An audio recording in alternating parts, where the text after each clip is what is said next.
Hello বন্ধুরা, কেমন আছেন সবাই? আশা করি সবাই ভালো আছেন।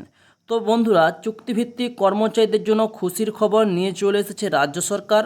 চুক্তিভিত্তিক কর্মচারীদের বেতন বৃদ্ধি পেতে চলেছে এই মাস থেকে, এবং রাজ্য সরকার তরফ থেকে এমনই নির্দেশ জারি করেছে অর্থ দপ্তর।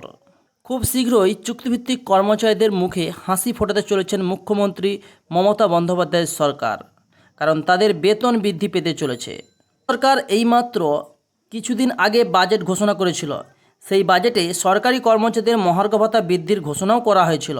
সম্প্রতি আবারও এই অর্থ দপ্তরের তরফে নতুন একটা বিজ্ঞপ্তি জারি করা হয়েছে, এবং বিজ্ঞপ্তিতে রাজ্য সরকারের চতুর্থ শ্রেণীর অর্থাৎ গ্রুপ ডি চুক্তিভিত্তিক কর্মচারীর বেতন বৃদ্ধির কথাও ঘোষণা করেছেন। কর্মচারীদের বেতন বার্ষিক বছরে 500 থেকে 1000 টাকা পর্যন্ত বৃদ্ধি করা হবে। বর্তমানে এই সমস্ত কর্মীরা যোগদান করার সময় 15,000 টাকা করে বেতন পেতেন। এই ঘোষণার পরে তাদের বেতন বৃদ্ধি হয়ে 500 থেকে 1000 টাকা পর্যন্ত বেড়ে যাবে।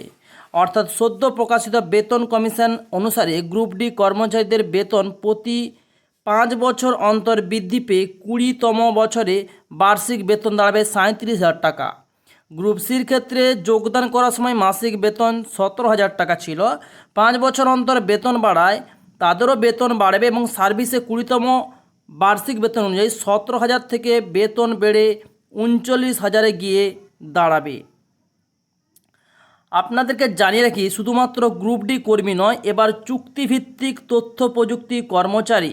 চুক্তিভিত্তিক তথ্য প্রযুক্তি কর্মচারী বলতে যেসব সমস্ত কর্মচারী কম্পিউটার এবং ডাটা এন্ট্রি অপারেটরের সঙ্গে যুক্ত, কিংবা যে সমস্ত কর্মচারী সিম্পলভাবে ইনফরমেশন দেয়, অর্থাৎ আইটি পার্সোনাল কর্মচারী, ইনফরমেশন টেকনোলজি কোম্পানি, সেই সমস্ত সংস্থা, বিভিন্ন সংস্থা থেকে নিযুক্ত হয়েছে, যেমন ওয়েলওয়েল, এবং বিভিন্ন দপ্তর থেকে নিযুক্ত হয়ে তথ্য প্রযুক্তি কর্মচারী হিসেবে কাজ করছেন, তাদেরও কিন্তু সাম্মানিক এবং সহায়কদের বেতন বৃদ্ধি হতে চলেছে।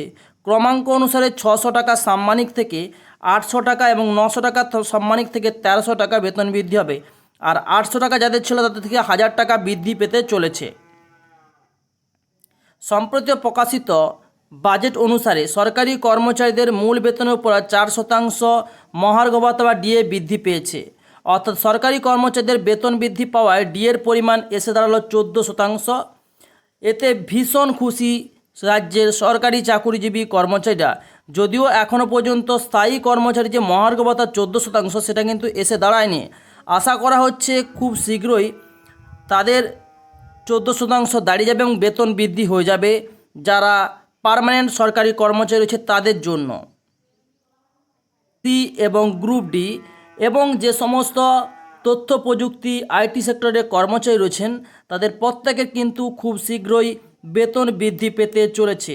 তো আজকের ভিডিওটা কেমন লাগলো সেটা কমেন্টস বক্সে অবশ্যই কমেন্টস করে জানাবেন।